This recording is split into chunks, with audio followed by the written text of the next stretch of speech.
의 커피를 마셔야겠다라고 생각하고 평소에는 그냥 아무거나 손에 잡히는 거 꺼내서 먹는데 오늘은 그거를 고르고 찾아서 일부러 마셨습니다. 우리에게 에티오피아는 사실 커피 때문에 조금 익숙해요. 가본 적도 없고 사실 지도에 어디 붙어있는지도 잘 모르지만 여기 원두가 나는 나라지 커피가 유명하지 해서 에티오피아는 커피 때문에 우리가 좀 익숙합니다. 사실 에티오피아는 굉장히 뿌리 깊은 기독교의 역사를 가지고 있어요. 에티오피아는 아프리카 대륙에 있는 나라입니다. 아프리카 대륙에 있는 나라 중에 우리가 성경에서 볼 때 가장 많이 나오는 나라는 이집트죠. 애굽이라고 하는 이집트입니다. 그리고 또 이 아프리카 대륙 중에 또 성경에 나오는 나라가 바로 이 에티오피아예요. 구약 성경에는 스바 여왕에서 스바라고 나오는데 그 스바가 바로 이 에티오피아입니다. 애굽이 이집트인 것처럼 에티오피아는 아프리카 대륙의 나라들 중에서 비교적 이스라엘과 지리적으로 좀 가까워요. 그래서 옛날부터 이 이스라엘과 사람들끼리 많은 교류가 있었고 왔다 갔다 하고 그런 일들이 있었던 것이죠.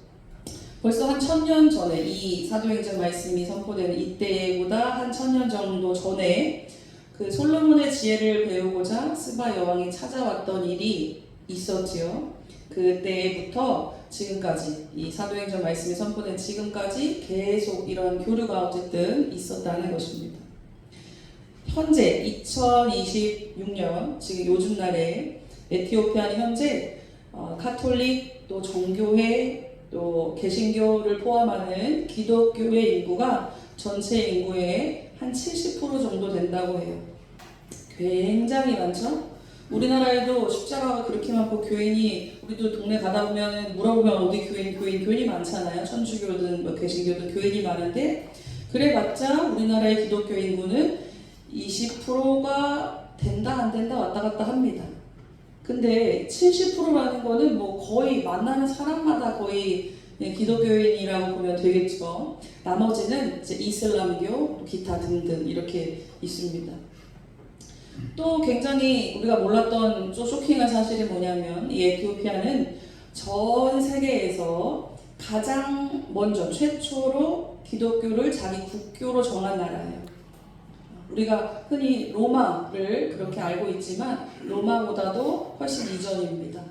굉장히 에티오피아는 우리가 알지 못하지만 기독교의 뿌리가 굉장히 있는 나라인 것이죠. 그 시작이 바로 오늘 우리가 읽은 말씀의 본문의 배경인 빌립의 전도에 있었다는 사실입니다. 실로 놀라운 하나님의 역사가 아닙니까? 오늘날 지금까지 에티오피아는 커피보다 더 유명한 게 사실 기독교인데 이 엄청난 기독교 국가가 만들어지는 그 시작점에 바로 이 빌립의 전도가 있었다는 것이죠. 성령 충만한 그리스도인 한 명이 성령님께 순종해서 했던 그 복음 전도가 그 나라의 놀라운 역사를 이제 이루게 된 것이죠. 선교학적으로 본다면 에티오피아가 거기 있어서 그 밑쪽으로 이슬람이 더 내려오지 못했다라고도 이야기해요. 에티오피아가 딱 중간에 버티고 있어서 이슬람 그 오스만 제국이 옛날에 막 대단할 때에 막 그 로마가 원래 터키까지 다 로마 땅이었는데 오스만 투르크족이 막 쳐들어오면서 터키를 이슬람 국가 만들고 그리스도 먹으려고 했고 막 점점 들어왔잖아요. 아프리카까지. 물론 아프리카에 지금도 이슬람 인구가 많지만 더 이상 확산되지 않게 하는 그 어떤 댐과 같이 교두보 역할을 했던 것이 바로 에티오피아다라고 성교학적으로 또 이야기합니다. 이게 중요한 기독교 국가이죠. 우리가 앞서서 사도행전 7장 이후부터 스데반의 순교, 또 그로 인한 예루살렘 교회의 박해, 또 그 박해 때문에 그 그리스도인들이 전국 각지로 또 이방으로 흩어지게 된 일들, 이런 흐름이 있었다는 것을 우리가 말씀을 통해서 들으셨습니다. 그 중에 이제 교회의 일곱 일꾼, 일곱 집사라고 이야기하는 그 중에 한 명이었던 이 빌립이 우리 지난주 말씀에서 어디 가서 빌립이 말씀을 전했습니까? 사마리아라고 하는 곳에 가서 복음을 전했죠. 그곳에 가서 복음을 전하고 또 온갖 놀라운 이적들이 나타났을 때 그 성에 큰 기쁨이 가득했다라고 했습니다. 이제 사마리아는 예루살렘보다는 북쪽이에요. 지도상 이렇게 지리상으로 북쪽에 있고요. 그러고 나서 사마리아에 이런 놀라운 일들이 이제 역사가 일어나고 나서 그 이후에 26절 말씀에 보니까 주의 사자가 빌립에게 이런 말씀을 주시는 거예요. 일어나서 남쪽으로 향하여 예루살렘에서 가사로 내려가는 길까지 가라 하니 그 길은 광야라. 사마리아는 예루살렘보다 북쪽이라고 그랬죠. 근데 이제 예루살렘보다 더 남쪽으로 가사로 내려가는 그 길목 어딘가로 내려가라라고 성령이 이렇게 지시하셨습니다. 근데 그곳은 특별히 광야였대요. 거친 땅이라는 것이죠. 주의 사자, 즉 성령의 말씀을 듣고 그가 그곳에 가보니까 에티오피아에서 온 이 여왕의 국고를 맡았던 내시, 설명이 긴데 그 사람이 예루살렘에 예배드리러 왔다가 이제 다시 돌아가는 길인 중인 그 에티오피아 내시를 이 빌립이 만나게 됩니다. 이 내시는 우리가 아는 흔히 그 내시랑은 좀 달라요. 그 내시랑은 좀 다르고 관리자로서 좀 권세가 있는 높은 사람을 의미합니다. 에티오피아는 좀 특별한 왕정 제도가 있었다고 해요. 태양신의 아들인 왕이 있고, 아프리카는 태양신을 많이 숭배하니까 태양신의 아들인 왕이 있고 이 왕의 어머니인 여왕이 나라를 실질적으로 통치하고 다스렸다고 합니다. 그 여왕을 칭하는 호칭이 바로 간다게예요. 마치 바로가 이름이 아니라 왕의 호칭이었던 것처럼 뭐 황제, 각하 이런 표현인 것처럼 간다게는 여왕을 뜻하는 그 호칭입니다. 이 간다게의 국고를 맡은 사람이니까 얼마나 권세가 대단하고 또 부가 대단했겠습니까? 그런데 그가 유대교인이었다는 것이죠. 왜냐하면 예루살렘에 예배를 드리러 왔다가 돌아가는 길이니까 그가 어쨌든 유대교인이라는 거예요. 이미 1000여 년 전에 950년에서 1000년 사이라고 이야기하는데 거의 1000년 정도 전에 이 솔로몬 시대에 이 에티오피아와 유다는 국교를 맺었죠. 그리고 뭐 이렇게 왕래하는 가운데 이 유대교를 믿게 된 사람들도 이제 많이 있게 됐다는 것을 알 수가 있어요. 요즘 현대에도요, 이스라엘에는 에티오피아인 유대교인들이 한 15만 명 정도 지금도 살고 있대요. 이제 그 나라에는 유대교가 별로 없으니까 이스라엘로 아예 이주해 들어와서 사는 사람들이죠. 어쨌든 그 유대교가 그 안에 있었다는 사실입니다. 자기가 여호와 하나님을 믿고 그 율법을 믿는 사람이니까 예루살렘에 하나님께 예배드리러 왔던 것이죠. 그가 그 멀리에서 사실 한 나라에서 우리가 1년에 한 번 남자들은 무조건 예루살렘에 가서 예배드려야 됩니다 라는 법이 있다면 저기 전라도에서도 오고 부산에서도 오고 막 이러려면 얼마나 힘들겠습니까? 차도 없는데 걸어와야 되는데 아니면 낙이 타고 와야 되는데 얼마나 힘든 여정이에요. 근데 그 에티오피아에서 아프리카 땅에서 이 예루살렘에 오려면 얼마나 몇 날 며칠을 와야 되는 것이고 얼마나 힘들겠어요. 근데도 그가 예배드리기 위해서 예루살렘에 왔다는 것은 그가 하나님을 경외하는 신앙심이 깊었다라는 것이죠. 그가 와서 예배드리고 돌아가는 중에 이 빌립을 만났을 때 그가 뭘 하고 있었냐면 수레를 타고 이제 높은 사람이니까 수레를 타고 가고 있었는데 거기서 이사야의 글을 읽고 있었다는 거예요.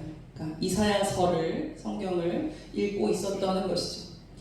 이게 무슨 뜻인지도 모르지만 이게 하나님의 율법, 이게 말씀이니까 읽는 거예요. 쭉 읽고 있었어요. 원래 유대교인들은 하나님 말씀을 우리처럼 조용히 읽지 않고 소리내서 읽거든요. 그래서 하나님 말씀을 쭉 읽고 있으니까 빌립이 하나님이 여기로 가라고 해서 왔더니 마침 저 사람이 보여요. 저 사람이 쭉 지나가면서 뭐라고 중얼거리는데 들어보니까 내가 아는 그 성경을 읽고 있는 것이죠. 이사야서를 읽고 있는 것입니다. 빌립이 아마 여기 말씀에 나오지 않지만 저 사람이구나 느낌이 왔나 봐요. 그래서 이 30절 말씀에 보니까 우리가 오늘 읽은 말씀이죠. 빌립이 달려가서 선지자 이사야의 글 읽는 것을 듣고 말하되 읽는 것을 깨닫느냐. 굉장히 고상하지만 요즘 현대어로 표현하면 뭡니까? 당신 그게 무슨 뜻인지는 알고 읽습니까? 그게 뭔 말인지 알아요? 라고 물은 것이죠. 여러분 이단들이요 누구를 전도할까요? 교회 다니는 사람. 이단들은 우리를 전도해요. 교회 다니는 사람을 전도합니다. 어디요? 신천지? 어디서 포교 대상 그탑뭐 5인가 뭐 뽑았는데 1위가 감리교인이라 그러더라고요. 여러분 조심하십시오. 네, 감리교인이 바보 같아서인지 아니면 똑똑해서인지 전 똑똑해서라고 생각해요. 왜냐면 오늘 말씀을 들어보시면 아실 거예요. 왜 이단들이 아예 교회 교자도 모르는 사람을 전도하는 게 아니라 왜 교회 다니는 사람을 전도할까요? 성경에 대해서 조금 그래도 들어가서 좀 알고 또 어느 정도 하나님 말씀을 좀 알고 싶기도 하고 신앙생활 잘해보고 싶기도 하고 막 이런 갈급함이 있는데 자기가 다니는 교회에서는 그거를 채워주지 못한다거나 난 이런 성경 공부 해본 적이 없어요. 이런 사람들이 이제 타깃이 되는 거죠. 그래요? 내가 다니는 교회는 이 말씀을 얼마나 잘 해석해 주는지 몰라요. 한번 와봐요. 기가 막힙니다. 가보면 진짜 기가 막혀요. 막 하나님 말씀을 그림을 막 그려가면서 딱딱딱 들어맞게 막 해석해 주니까 막 눈이 뜨이는 것 같고 귀가 트이는 것 같고 막 너무 재밌는 거죠. 그래서 10주 과정 공부를 마치고 거기 이제 무슨 체육관 같은 데서 막 수료식을 하고 신천교인이 되는 겁니다. 그리고 이제 이렇게 얘기하고 다니죠. 내가 신천지 나쁜 건 줄 알았더니 아니야. 내가 가보니까 너무 좋더라.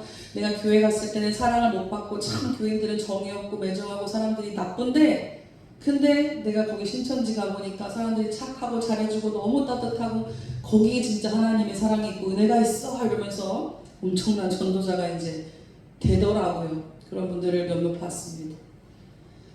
이단들이 기독교인을 전도하는 이유는 바로 그거예요.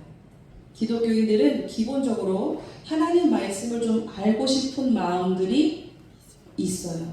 아예 비신자들은 아예 교회 안 다니고 막 이런 사람들은 관심도 없잖아요. 뭐 말 걸으려고 하면 막 쳐치고 가버리고 관심이 없으니까 대화가 안 돼요. 관심도 없고. 그래서 기독교인들을 더 이렇게 열심히 전도를 합니다. 당신들이 여태까지 배운 거는 가짜였습니다. 부족한 거였습니다. 이렇게 가르치는 것이죠.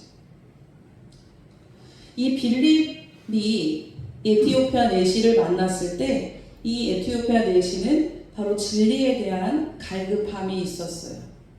그래서 빌립이 당신 그게 무슨 말인지 압니까? 지금 읽고 있는 것을 깨닫느뇨? 라고 물었을 때 이 에티오피아 내시는 너무 반가운 거예요.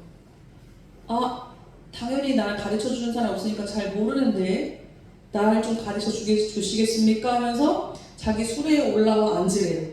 같이 좀 가면서 이야기 나눠보자 이거죠. 참 신기한 일 아닙니까? 빌립이 막 가서 수레 멈추라고 막 전도하고 막 애쓰지 않았는데 이 사람이 먼저 나에게 그 진리의 말씀 좀 가르쳐 달라고 청하는 것이죠. 지도하는 사람이 없으므로 깨닫지 못하는 것이 당연하지만 내가 할 수만 있으면 난 좀 알고 싶다라는 뜻이죠. 에티오피아 내시의 이러한 대답 그리고 그의 태도는 굉장히 놀랍습니다. 자기가 지위가 굉장히 높은 사람이고 부도 굉장히 있는 사람이고 권세가 있는 사람인데도 불구하고 이 낯선 알 수 없는 이 사람의 그 질문 앞에 마음이 확 열려서 진리를 알기를 원했다는 사실이에요. 어떻게 보면 빌립이 당신 그거 읽는 거 깨닫습니까? 라고 물었을 때 빌립이 그 말씀을 사실 정확히 알고 있는지 모르는지조차 사실 알 수 없어요. 그러나 이 내시는 그게 너무나 반가웠던 거예요. 진리에 대한 갈급함이 있기 때문에.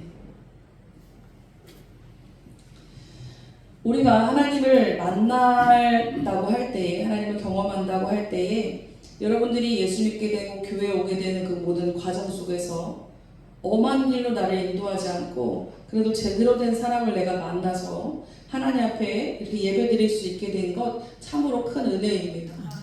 누가 나를 전도했잖아요. 내 부모가 전도했던, 내 이웃이 전도했던, 하여튼 누가 나를 교회로 인도해서 내가 여기에 오게 되었어요. 그러나 분명한 것은 하나님께서 나를 부르셨다는 사실이죠. 나는 백날 첫날 교회 다녀봐도 말씀이 무슨 말인지 난 모르겠고 기도도 못하겠고 막 은혜도 없고 난 모릅니다. 그럼에도 불구하고 하나님이 나를 부르셨어요. 지금 빌립은 자기가 어떤 뭐 선교 지도를 짜놓고 계획을 짜놓고 내가 이렇게 전도하고 내가 뭐하고 어떻게 해야지라고 생각해 본 적이 한 번도 없습니다. 그때 성령께서 인도하시는 대로 가라 하니까 가고 누구를 만나게 하시고 말하게 하시고 대화하게 하시고 전도하게 하신 것이죠. 근데 그게 놀랍게도 이미 예수님께서 앞으로 이 복음은 이렇게 나갈 거고 이렇게 퍼져나갈 거야 라고 하셨던 그 당부의 말씀이 그대로 지금 진행이 되고 있다는 사실입니다. 사람의 욕심으로라면 사실 빌립은 사마리아 성에 더 있고 싶었을 것 같아요. 왜냐하면 거기 너무 놀라운 역사가 일어났잖아요. 아니 내가 막 예수님의 그 12사도도 아닌데 그렇잖아요. 나는 12사도도 아닌데 막 내가 가서 하나님 이야기를 하고 막 말씀을 전하니까 거기 엄청난 사람들이 막 내 앞에 몰려와서 막 하나님 말씀을 듣고 변화되고 예수 믿겠다고 막 하고 막 놀라운 막 그런 뭐 못 보는 사람이 일어나고 귀신 쫓아나가고 이런 기적들이 막 나타나고 그 성이 들썩들썩했다잖아요. 그런 일이 있으니까 빌립은 아마 거기 더 있고 싶었을 것 같아요. 그리고 또 다른 한편으로는 내가 여기 더 있어서 좀 더 이들을 더 가르치고 더 성숙하게 하고 또 이제 여기는 이렇게 했으니까 여기 연마을로 가가지고 또 전도하고 사람의 계획은 이럴지 모르겠으나 하나님은 너는 일어나서 여기로 가라 해요. 그럼 사마리아에 지금 여기는 어떻게 해요 하나님? 거긴 네가 알 바 아니라는 거죠. 왜냐하면 전도는 성령님께서 지금 하고 계십니다. 하나님이 지금 하고 계시는 중이니까 빌립은 다시 너는 남쪽으로 가라.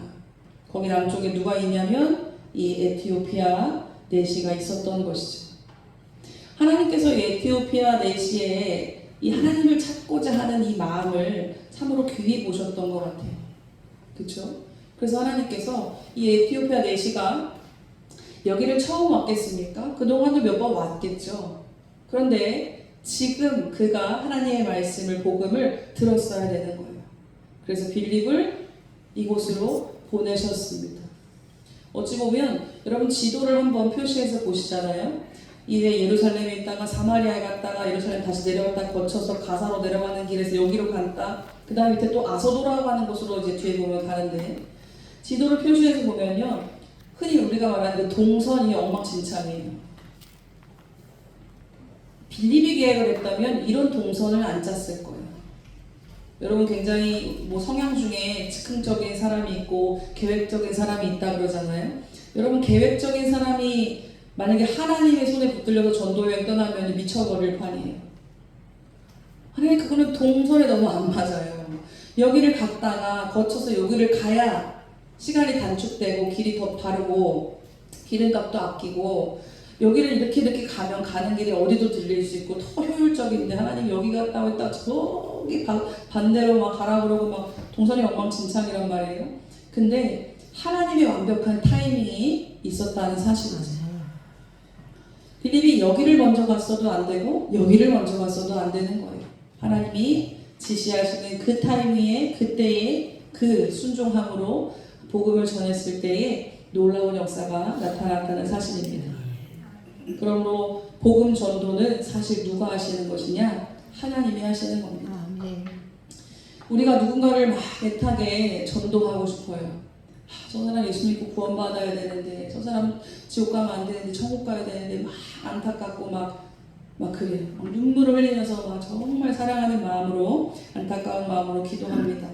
근데 그 마음을 주시는 것이 바로 하나님이에요.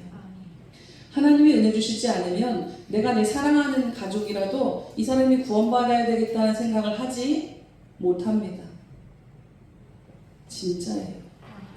내가 하나님이 너무 좋고 교회가 나는 너무 좋고 재밌고 난 교회 안 다니면 난 죽어요. 나 예수로 살아요. 이러는데도 내 가족, 내가 정말 사랑하는 가까운 내 형제, 내 자식, 내 남편, 아내, 내 부모에 대한 그 사람이 정말 예수 믿어야 되는데 이 애끓는 마음이 안 생길 수도 있어요. 이상한 일이죠. 교회에서 가족 구원 전도하라고 하니까 누구 뭐 지인을 위해서 기도하라고 하니까 하기는 하는데 그래 그 사람도 예수 믿어야지 기도하긴 하는데 막 애끓는 마음이 안 생기기도 해요. 왜 그러느냐? 성령님께서 그 마음을 주셔야 내 안에 그 마음이 일어난다는 사실입니다.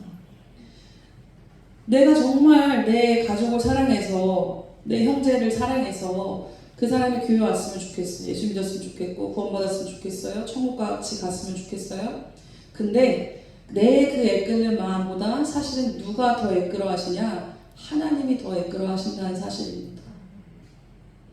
여러분 그러니까 여러분 누군가를 위해서 여러분 지인을 위해서 가족을 위해서 누군가를 구원을 위해서 기도하실 때에 그 하나님이 그 영혼을 위해서 참으로 안타까이 여기신다라고 하는 사실을 여러분 꼭 믿으시고 기도하시기를 바랍니다. 하나님, 내가 정말 내 이 형제가 예수 믿기를 원하고 정말 이 사람 정말 구원받아야 되는 나는 어떡합니까? 근데 하나님 저보다 하나님이 더 그러시잖아요. 그러니까 하나님이 움직여 주셔야 되지 않겠습니까? 하나님이 그 사람 마음과 생각을 변화시켜 주셔야 되지 않겠습니까? 예수 믿도록 그 사람의 환경을 여건을 열어주셔야 되지 않겠습니까? 여러분 그 하나님의 마음을 붙들고 기도하시기를 바랍니다. 아멘. 하나님께서는 빌립을 통하여서 여기도 저기도 또 앞으로 뒤에 가보면 빌립을 통하여 또 다른 곳에서도 복음의 역사가 이제 일어나지만 하나님 정확한 타이밍에 그 사람들을 만나게 하셨다는 사실입니다. 스데반이 더 크냐 빌립이 더 크냐 이 문제가 아니죠. 스데반이 그 순교하는 사건으로 인해서 아마 그 초대교회 공동체는 예루살렘 교회는 엄청난 큰 충격에 빠졌을 거예요. 우리가 지금 현실이 아니래서는 안 되겠구나. 진짜 예수님 말씀하신 대로 목숨 바쳐 복음 전해야 되는구나. 각성하고 다 흩어져서 자기들이 흩어진 그곳에 가서 돌아다니며 두루 복음을 전했다는 사실이에요. 그 복음이 예수님께서 말씀하셨던 것처럼 온 유대와 사마리아 땅끝까지 점점 현만하게 흘러넘쳐나고 있는 중이죠. 여기서 이 말씀 중에서 우리는 이 에티오피아 내시 그리고 또 이 빌립 이 두 사람의 이 마음을 함께 봐야 되겠습니다. 에티오피아 내시는 어떤 마음이 있었냐? 겸손함으로 하나님의 진리를 구하는 마음이 있었습니다. 겸손한 사람이 지혜를 얻는 것이죠. 내가 다 안다 라고 하는 순간 우리는 어리석은 사람이 됩니다. 내가 다 안다, 다 해봤다, 다 봤다 하는 순간 나는 한없이 도태되고 마는 것이에요.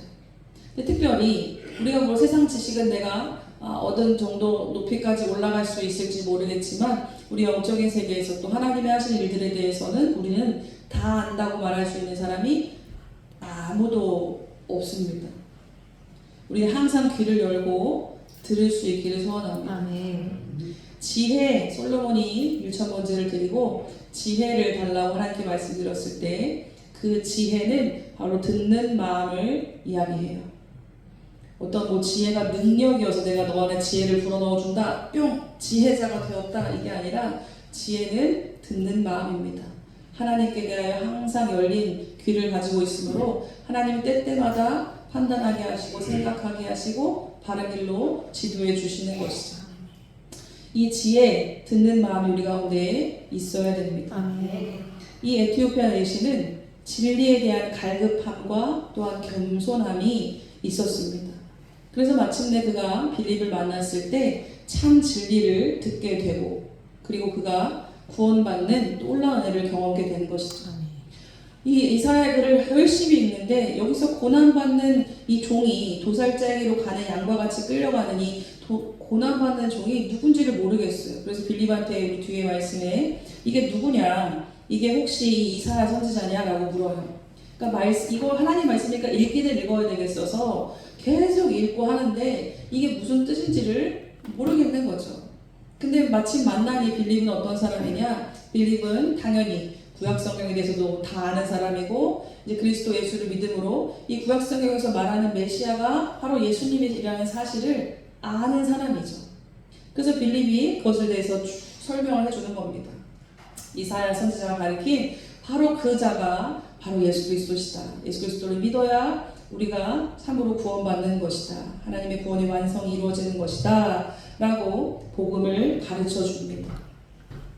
근데 이 에티오피아 내시가 또 굉장히 놀라운 말을 하는데 36절에 보니까 그 복음을 쫙 들었어요. 길 가다가 물 있는 곳에 이르러 그 내시가 말하되 보라 물이 있으니 내가 세례를 받음에 무슨 거리낌이 있느냐. 그 즉시 나 그럼 여기서 이 물을 발견했으니까 여기서 내가 세례를 받겠습니다 하는 것이죠. 이 사람은 정말 하나님을 찾고자 하는 갈급함이 있었던 사람이에요.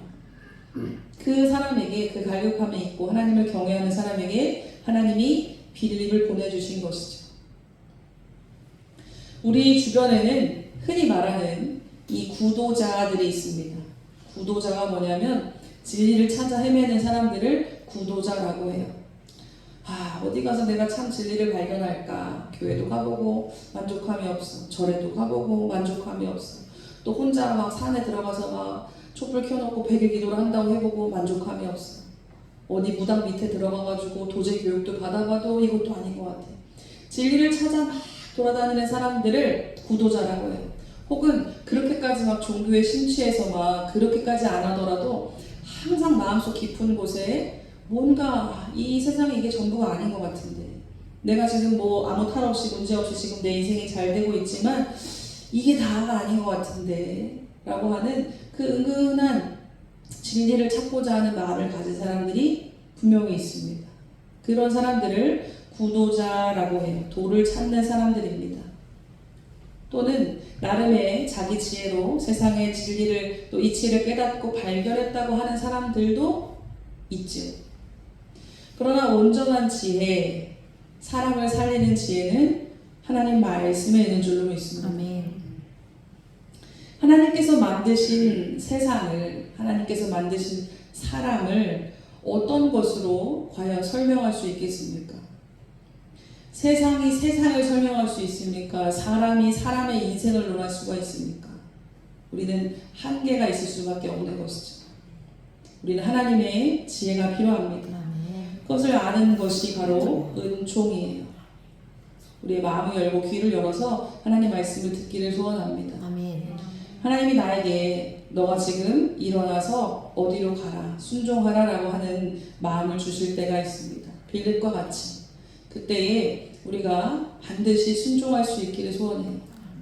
빌립이 예상이나 했겠습니까? 자기가 길에서 만났던 그 에티오피아 내시가 먼 날 자기 나라로 이제 돌아가서 우리 전에 내려오는 그 역사의 기록에 의하면 이 내시가 자기 나라로 돌아가서 이 간닥의 여왕까지도 전도해서 여왕도 예수님을 믿게 되고 그래서 마침내 한 300년 정도 후에 이 나라가 국교를 기독교로 정하게 되는 이런 일이 있으리라고 빌립이 생각을 하고 전도했을까요? 그런 생각 못했죠. 하나님이 가라고 해서 갔더니 저 사람을 만나게 하셨고 자기가 말한 그 대화를 통해서 이 사람이 예수 그리스도를 믿게 되었고 놀라운 역사를 이루게 됐다는 사실입니다. 바나바는 알았겠습니까? 자기가 교회 안으로 데리고 들어온 사람이 바울인데 그 바울이 앞으로 엄청난 복음의 역사를 이뤄내는 사람이 되리라고 생각했겠습니까? 우리는 다만 하나님의 역사 가운데 그 흐름을 타고 하나님의 도구가 되어서 쓰임받는 것이죠. 순종하는 것이죠. 우리 인생에 업적이 좀 있으면 좋겠잖아요. 호랑이는 죽어서 가죽을 남기고 사람은 죽어서 이름을 남긴다는데 내 이름을 내 가족 말고 누가 기억해 주겠어요. 심지어 증손자 때 가면 내 이름 알지도 못해요. 저도 죄송하지만 저희 고종할아버지 성함 뭔지 모르겠어요. 들었는데 잊어버렸어요. 지금 조할아버지까지 생각이 나는데 고조할아버지는 들어도 잊어버려요. 뭐 1년에 뭐 얘기할 일이 없으니까 기억이 안 나죠. 가족도 잃어버리는 이름을 뭐 누가 기억해 줍니까? 기억할 일도 없지만 그러나 우리 인생의 최대 업적이라고 한다면 우리에게 뭐가 업적이 될까? 내가 하나님 앞에 순종했던 어떤 그 사건. 나는 순종해서 작은 일을 했는데 그것으로 하나님이 어떤 역사를 이루실지 몰라요.